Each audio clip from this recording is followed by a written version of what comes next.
Bonjour à toutes et à tous. Et nous voilà donc dans la vidéo sur l'initiation au Python, la quatrième vidéo, si je ne m'abuse. Eh bien, dans cette vidéo, nous allons voir euh, tout d'abord la programmation orientée objet, puisque en effet, nous verrons que Python est un langage de programmation orientée objet. Et nous verrons à quoi cela correspond. Nous verrons également la gestion des erreurs et les modules et packages en Python. Et même si on a du temps, on pourra voir comment exécuter des commandes Linux en Python. Alors, tout d'abord, comme je vous le disais, Python est un langage de programmation orienté objet, ce qui signifie qu'il permet de définir des classes et des objets qui peuvent encapsuler des données et des méthodes. Donc les données vont être les attributs, ce seront généralement des variables, et les méthodes, ce seront généralement des fonctions.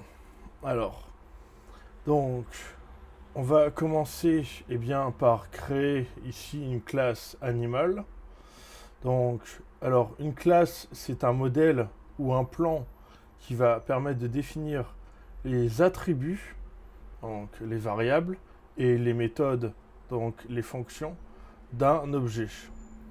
Alors, dans l'exemple que je vous donne, on va définir la classe animal.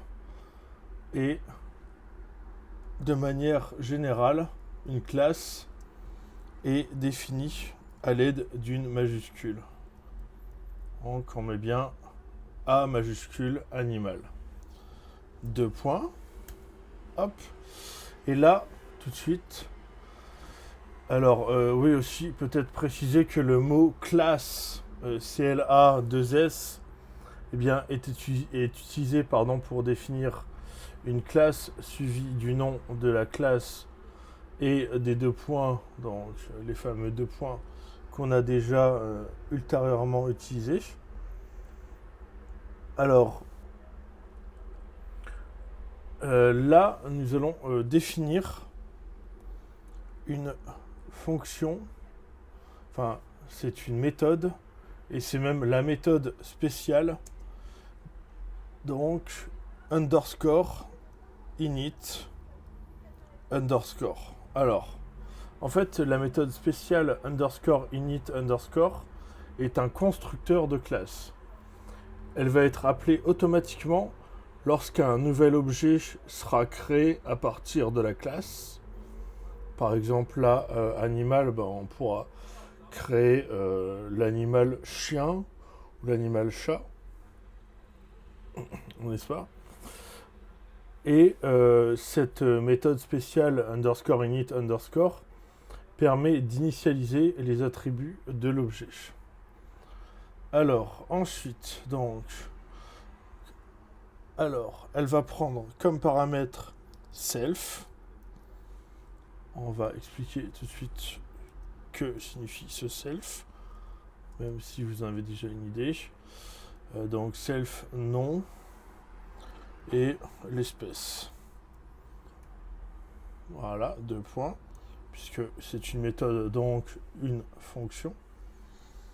Et alors, le paramètre self, en fait, représente l'objet lui-même. Donc, il est utilisé pour accéder aux attributs et aux méthodes de l'objet à l'intérieur de la classe.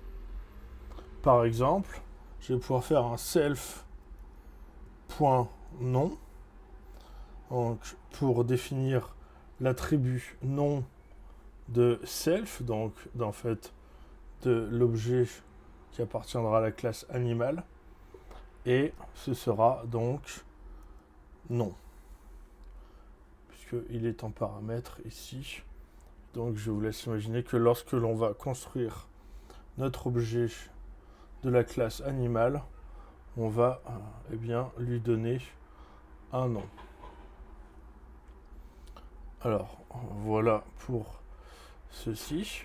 De la même manière, on va faire un self.espèce. Self.espèce qui est égal donc à l'argument de la fonction ou de la méthode définite. Donc il se retrouve ici, cet argument. Donc effectivement, dans cet exemple, la méthode underscore init underscore prend deux paramètres, le nom et l'espèce, qui sont utilisés pour initialiser les attributs nom et espèce de l'objet. Maintenant, on va pouvoir créer une autre méthode. Alors, def, par exemple, crier, imaginons crier, qui prendra donc cette méthode sera une méthode de la classe animal et elle utilisera les attributs de l'objet pour afficher un message indiquant que l'animal crie. Donc en fait ici on a tout simplement besoin de self et rien d'autre. Et on va faire un print. Donc, quand cette méthode sera appelée, print. Alors, donc, dans une chaîne de caractères, donc, une string. Hop, on met la variable, donc, self.nom, virgule, et on met en chaîne de caractères, cri. Donc par exemple, si on met, si on va créer, je sais pas, chien, eh bien ça affichera, lorsqu'on appellera chien.crier, ça nous affichera le chien cri. Voilà qui est fait. Hop. Donc là ici, on a fini la définition de notre classe animal. Alors, maintenant, afin de créer un nouvel objet à partir de la classe animal, on va utiliser la syntaxe nom de variable égale à nom de la classe avec entre parenthèses les paramètres qui sont donnés par init. Eh bien, dans cet exemple, on va, par exemple, j'ai parlé de chien, on va mettre chat.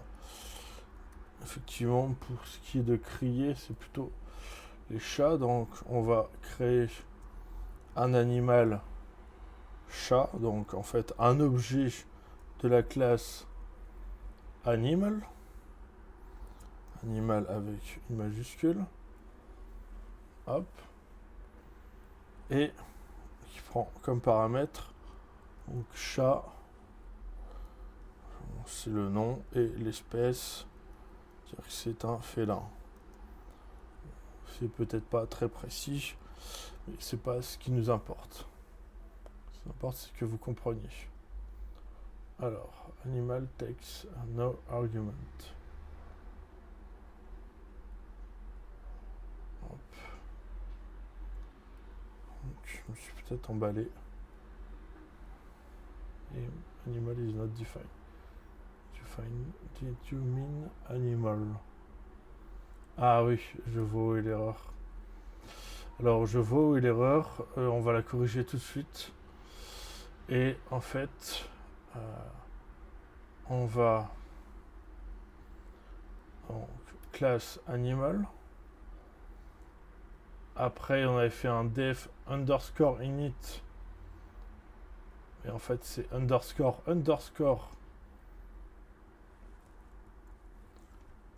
init underscore. Et ensuite, on remet donc self.nom, self.espèce, Donc vous voyez que c'est comme tout langage de programmation, il a sa syntaxe et il n'accepte pas qu'on utilise une syntaxe différente. Donc def, ensuite crier self, et là on doit avoir un print le self.non crie, et là hop, c'est terminé, et on va pouvoir faire chat égale animal chat félin. Voilà, donc là c'est ok. Donc en fait effectivement 1000 excuses, c'est pas underscore init underscore, c'est underscore underscore, donc 2 underscores avant init et 2 underscores après init. Et ça c'est pour le constructeur de classe. Donc là ici, eh bien on a bien créé notre objet chat qui appartient à la classe animal en utilisant les arguments chat et félin. On va maintenant, eh bien, on va pouvoir appeler la méthode crier de l'objet chat en utilisant donc la syntaxe nom de variable point nom de méthode, ouvrez la parenthèse, fermez la parenthèse. Donc, c'est-à-dire chat point crier. Ouvrez, fermez. Et là, effectivement, ça nous renvoie bien le chat crie. Donc, en résumé, la programmation orientée objet en Python va permettre de créer des classes qui définissent des objets avec leurs attributs et leurs méthodes. Alors, les objets créés à partir de ces classes peuvent ensuite être utilisés pour exécuter des actions spécifiques en appelant les méthodes correspondantes. Voilà, maintenant que cela est fait, donc ça c'était, on va dire, la base de la programmation orientée objet. On va s'intéresser à la gestion des erreurs. Alors effectivement, la gestion des erreurs qui est une chose très importante. Alors, je prends de la place. Eh bien, alors, il faut savoir que les exceptions sont des événements qui se produisent lorsqu'une erreur ou une condition anormale se produit lors de l'exécution d'un programme, et que lorsqu'une exception se produit, le flux normal du programme va être interrompu et le programme va sauter à un bloc de code spécifié afin de gérer cette exception. Bien entendu, si elle est gérée. Cela va nous permettre de capturer et de gérer les erreurs de manière contrôlée, évitant ainsi que le programme ne se bloque ou ne se comporte de manière imprévisible.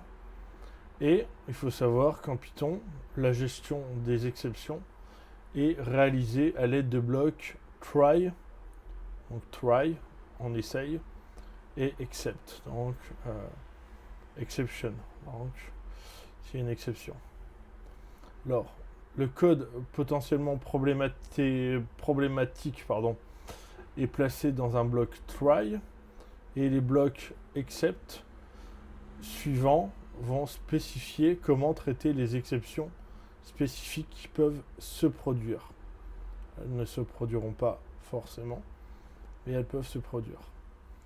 Alors, lorsqu'une exception se produit dans le bloc try, le programme va arrêter l'exécution normale et rechercher le premier bloc except correspondant au type d'exception. Si l'exception correspond à l'une des clauses except, le bloc except correspondant est exécuté. Et si l'exception ne correspond à aucun des blocs except, elle est transmise à l'appelant du bloc try ou alors, tout simplement, elle provoque l'arrêt du programme si aucune gestion d'exception n'est mise en place. Alors, nous, par exemple, ici, en fait, on va faire un bloc try, ou bloc try, où, en fait, on va vous inviter donc, on va créer la variable x, on va la caster, donc int, c'est-à-dire que ce que vous allez entrer va être de manière, si c'est possible, transformé en entier. Par exemple, si vous transmettez un flottant 12.0, on va avoir capacité de le transformer en entier. Si vous transmettez des caractères ASCII, ça va être beaucoup plus compliqué de les transformer en entier. Donc là, on fait un x égale à int de input, donc entrée.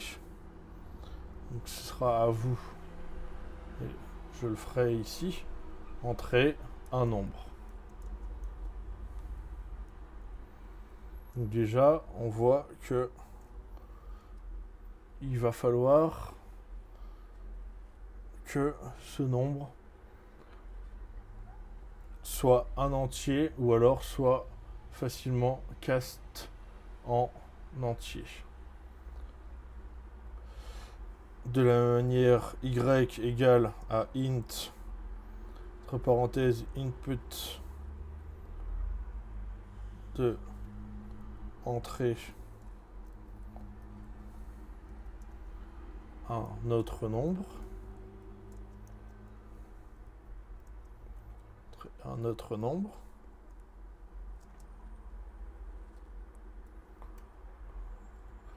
Et on va calculer le résultat qui sera la variable résultat qui sera égal à x divisé par y. Donc là, vous voyez, si vous connaissez les mathématiques, et même si vous êtes un informaticien chevronné, il y a une chose qui ne va pas nous plaire, c'est la division par 0. On le rappelle, il est interdit et impossible de diviser par 0. Donc il faudra que y soit différent de 0. Alors pour le moment, on continue notre bloc try. Hop, on a calculé la variable résultat. Maintenant, on fait print le résultat et la variable résultat. Voilà qui est fait. Et maintenant, on peut passer à nos blocs exception, donc le bloc except. Donc except 0 division. Oups, je voulais pas. 0 division error.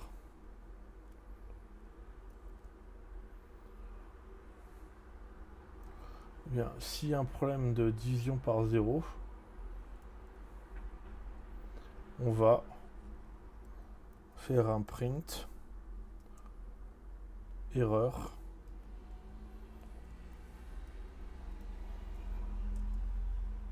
division par 0.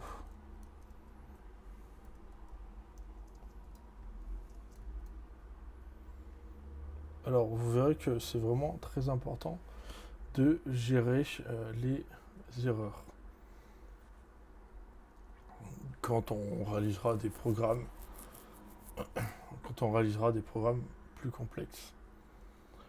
Alors effectivement, il y a également aussi la valeur. Est-ce que l'entrée est valide ou non?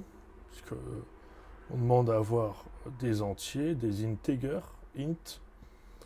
Alors, du coup, on fait un except value error et si on a un problème, eh bien on va print une erreur, entrée,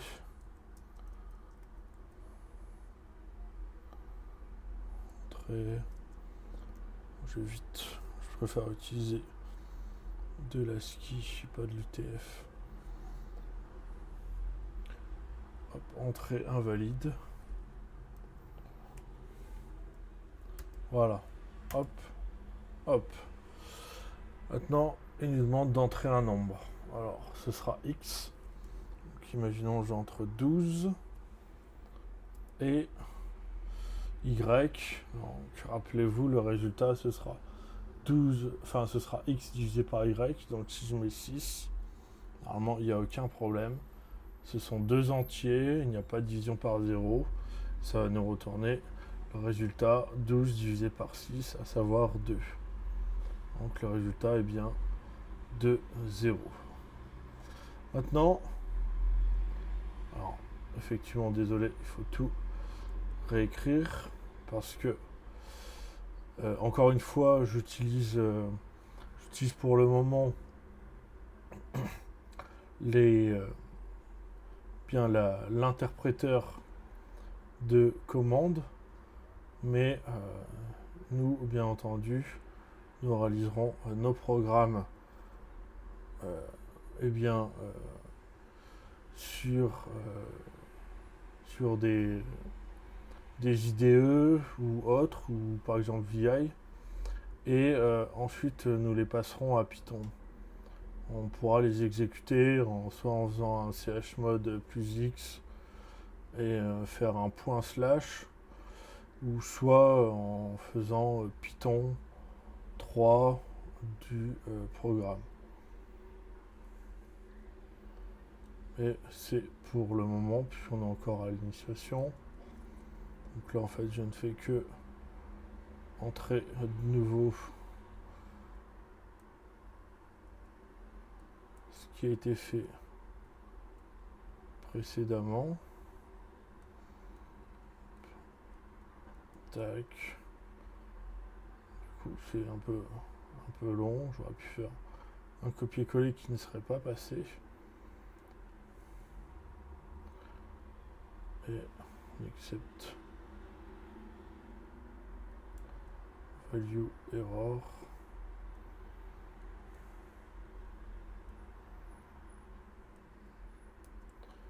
Voilà. Donc là, par exemple, je vais re-rentrer 12 pour X.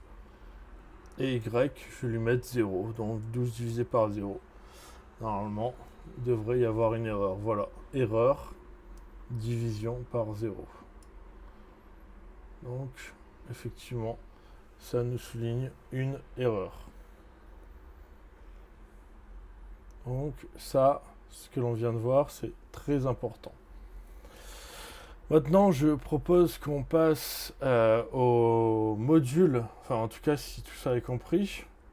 Alors n'hésitez pas à laisser des commentaires s'il y a des incompréhensions. Maintenant, je propose qu'on passe au module et au package Python. Alors, ici dans cette petite section, eh bien, nous allons apprendre comment Python fournit des packages construits de manière modulaire et comment il offre la possibilité aux développeurs de créer leur propre module. Alors tout d'abord, que signifie un module en Python? Eh bien, un module en Python, c'est un fichier contenant du code Python qui peut être importé dans d'autres programmes pour étendre leurs fonctionnalités. Il peut contenir des définitions de fonctions, des définitions de classes, des définitions de variables et d'autres objets, ainsi que des instructions d'exécution directe. Donc les modules finalement sont utilisés pour organiser et réutiliser du code, faciliter la collaboration entre plusieurs développeurs, Parce que pour les gros projets, même que l'on fera ensemble, eh bien, je vous donnerai des exercices. Donc, il faudra qu'on puisse mettre tout cela en commun. On passera notamment aussi par GitHub par exemple, ou Git. On verra comment vous souhaitez procéder. Et donc, oui, comme je disais, faciliter la collaboration entre plusieurs développeurs et permettre une meilleure maintenance du code. Alors, Python dispose également de nombreux modules intégrés, tels que des modules pour la manipulation de fichiers, la gestion des dates et heures, l'accès aux bases de données, la manipulation de chaînes de caractères, etc., etc. En fait, on verra, on a même des, comme avec Scikit, avec NumPy, avec Math. Enfin, on a énormément de modules en Python. C'est probablement c'est l'un des langages qui possède le plus de modules. Alors, on appelle ça un module pour Python, mais on va appeler ça par exemple une librairie pour du langage C, C++ et autres langages compilés. Alors, il faut savoir que les développeurs peuvent également créer leurs propres modules personnalisés afin d'encapsuler leur propre logique métier ou leurs propres fonctionnalités spécifiques. Alors, on va faire un exemple. Donc, là, on a bien ouvert le shell de Python. Et dans un autre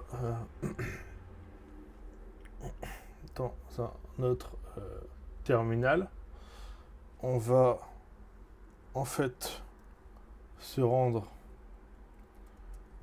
là où on a lancé notre Python. Normalement, vous l'avez lancé directement sur le tilde, qui est en fait, si on fait un pwd, qui est en fait le home test 14, parce que test 14 c'est mon nom d'utilisateur, donc en fait c'est comme sur Windows, tout simplement votre répertoire de travail, donc working directory, path of working directory. Alors ensuite, ce qu'on va faire et ce que j'ai déjà fait, alors, je vais faire un petit ls, c'est qu'on va créer un fichier mon underscore module.py. Alors, je vais faire un cat.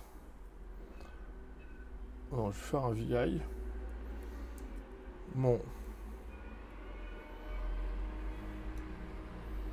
module.py. Et donc, en fait, ce que j'ai fait, c'est que j'ai déclaré, donc en fait, j'ai défini une fonction très simple, dans le module. Donc, à l'aide de def, dire bonjour avec comme argument le nom, hop, 2 points, print, bonjour, chaîne de caractères, plus la variable, plus un point d'exclamation. Et j'ai également défini une variable dans le module qui est un message. Et donc un message, une variable de chaîne de caractères, donc une string qui nous dit bienvenue sur mon module. Voilà. Alors rappelez-vous, si vous voulez le modifier, ça va être échappe i, insertion, je vais pouvoir écrire des choses, tac tac.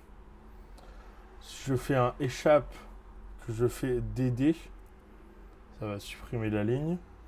Et maintenant, si je veux sauvegarder, je fais un échappe de .x. Là, en l'occurrence, j'ai pas besoin de le sauvegarder. Donc, je vais faire un q de .quit. Ah, Il y a eu des modifications, visiblement. Échappe 2.x. Voilà. Donc comme ça enregistre la modification. Ensuite, maintenant, donc dans notre shell Python, donc ici, donc, dans le shell Python, eh bien, on va pouvoir faire un import pour l'importation du module, un import mon underscore module. Hop. Voilà, donc là j'ai importé mon module qui se situe au même niveau d'où j'ai lancé eh bien, le shell Python. Alors, on va faire une utilisation de la fonction définie dans le module. Alors, il y avait dire bonjour. Donc, pour ça, il faut rappeler le nom du module. Hop. Du coup, mon module point dire bonjour. Et dire bonjour, par exemple, une classique, Alice ou Bob, je sais pas, on va mettre Bob. Et on mettra Alice tout à l'heure. Hop. Et donc, ça nous fait bien une sortie bonjour Bob. Donc en fait, on peut utiliser les fonctions qui ont été créées dans mon module. Alors là, effectivement, ce sont des fonctions simples, mais nous pouvons et nous pourrons par la suite créer eh bien, des modules beaucoup plus compliqués. Ensuite, on peut faire une utilisation de la variable définie dans le module. Souvenez-vous, on avait défini une variable message. Eh bien, on va faire un print de mon module. Toujours préciser le module. Donc, mon module. Point message. Et ça devrait afficher la variable, donc la chaîne de caractères. Bienvenue sur mon module. Voilà. Donc vous constatez que lorsque l'on appuie sur Entrée, le shell Python affiche bonjour Bob et bienvenue sur mon module sur la console. Et cela montre comment nous pouvons utiliser des modules dans le shell de Python afin d'encapsuler du code et étendre la fonctionnalité de notre programme ou de nos programmes. Alors, maintenant, voyons ce que signifie un package en Python. Et je pense que nous terminerons sur cela, afin de ne pas faire une trop longue vidéo. Alors, un package en Python, c'est une collection de modules qui est regroupée dans un répertoire organisé hiérarchiquement. Les packages sont utilisés pour organiser des bibliothèques de code Python, fournir des fonctionnalités spécifiques et faciliter la réutilisation et la maintenance du code. C'est-à-dire que le package, c'est au-dessus du module. Un package peut contenir un nombre important de modules. Comme je vous l'ai dit, un package en Python, c'est une collection de modules qui sont effectivement regroupés dans un répertoire qui est normalement organisé hiérarchiquement. Alors, donc, supposons, c'est ce que j'ai fait ici, j'ai créé à l'aide de mkdir, j'ai fait un mkdir mon package, donc j'ai créé un dossier mon package, on va s'y rendre, cd hop, mon package ls, et dans mon package, alors je précise tout de suite le underscore pyk cache underscore underscore, ce n'est pas moi qui l'ai créé, mais il va être automatiquement créé. Pour ma part, ce que j'ai créé, eh bien, j'ai créé deux modules. Donc, mon module 1.py et mon module 2.py. Ainsi que underscore init underscore.py. Alors, très important, ici en tout cas, le fichier underscore init underscore.py est un fichier vide qui va indiquer à Python que le répertoire contient un package. Ensuite, le module, mon module 1.py. Alors, que contient-il? Bien, vous allez voir, rien d'extraordinaire. Il contient la fonction dire bonjour que nous avons vue juste avant. Et que contient le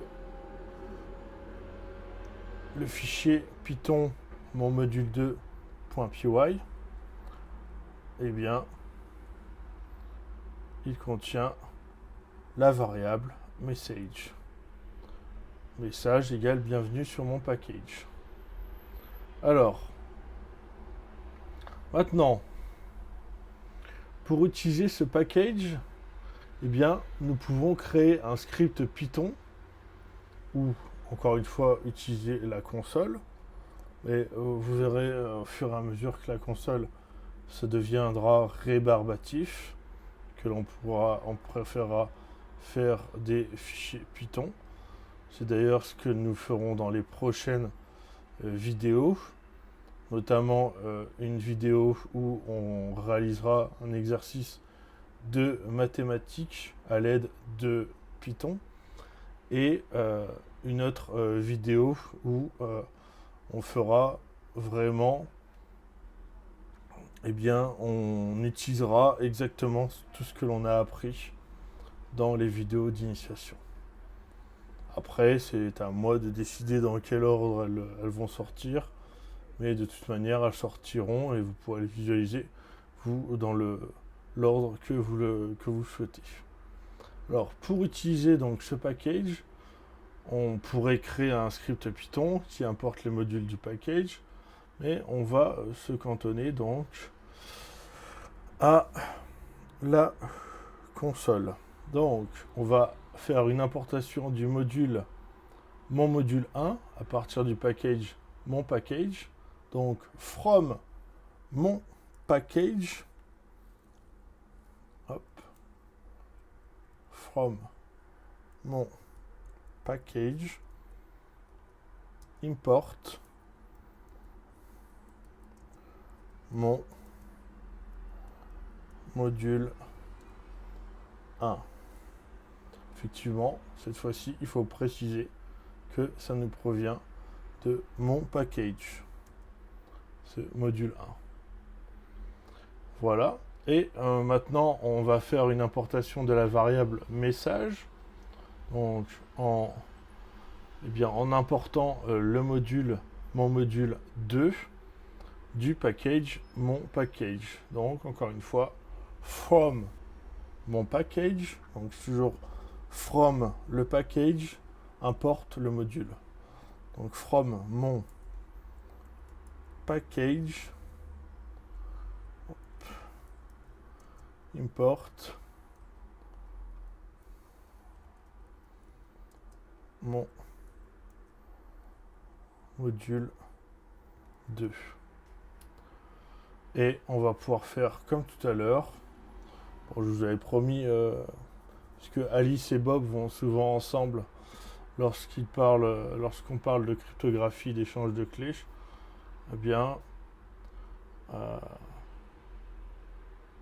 on va donc...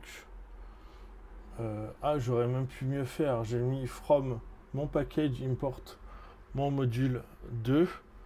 Eh bien, en fait, il y a une chose qui est encore plus puissante. C'est from mon package point mon module 2 import uniquement ce qui m'intéresse. Bon, là, en l'occurrence, ça a peu d'intérêt puisque il n'y a qu'une chose qui est située dans le module 2, mais on peut également faire ceci. C'est assez aussi souvent utilisé pour ne pas importer des modules en entier, et si on a besoin de 2-3 fonctions d'un module, hop, on va pouvoir les importer. Alors, donc, oui, comme je disais, effectivement, Bob et Alice vont souvent de pair. Donc là, on va utiliser la fonction dire bonjour du module mon module 1. Et cette fois-ci, donc, mon module 1 point dire bonjour. Et cette fois-ci, ce sera à Alice. Voilà, bonjour Alice. Et puis enfin, utilisation de la variable message du module mon module 2, donc tout simplement print message. En fait, une fois que c'est bien compris, normalement tout va bien. Alors, donc, pour faire un petit récapitulatif de ce que nous avons vu, et surtout n'hésitez pas à poser des questions si ce n'est pas clair. Donc, nous avons vu que Python était un langage de programmation orienté objet, donc ce qui signifiait qu'il permettait de définir des classes et des objets qui peuvent encapsuler des données et des méthodes, des données, souvent des variables, et des méthodes, donc généralement des fonctions. Donc on l'a vu avec la classe Animal. Nous avons également vu la gestion des erreurs avec le try et les exceptions pour l'erreur de division par 0 et l'erreur de valeur. Alors, c'est deux choses très très très importantes, vraiment très importantes. Et nous avons fini par également une chose très importante, je veux dire une chose, mais en fait, pourquoi? Parce que package et module, alors il ne faut pas les confondre, hein, bien sûr, puisque un package, rappelez-vous, c'est une collection de modules, mais ce qui est à retenir surtout, c'est qu'un module, va pouvoir contenir des définitions de fonctions, de classes, de variables, d'autres types d'objets, des instructions d'exécution, et ainsi de suite. Et donc ça va être très très utile. On se servira de nombreux packages et modules, que ce soit NumPy, que ce soit scikit-learn, que ce soit en fait Socket pour les réseaux également, en fait de nombreuses OS aussi pour les variables d'environnement, enfin vraiment de sub-process pour l'utilisation de commandes Linux par exemple en Python. Enfin en fait il y en a énormément, il y en a vraiment énormément. Voilà, donc j'espère que cette vidéo vous aura plu et que vous avez bien compris tout ce qui a été évoqué. Et si vous rencontrez un quelconque problème, n'hésitez pas à laisser un commentaire ou à m'envoyer un message et je vous y répondrai avec plaisir. Voilà, au revoir.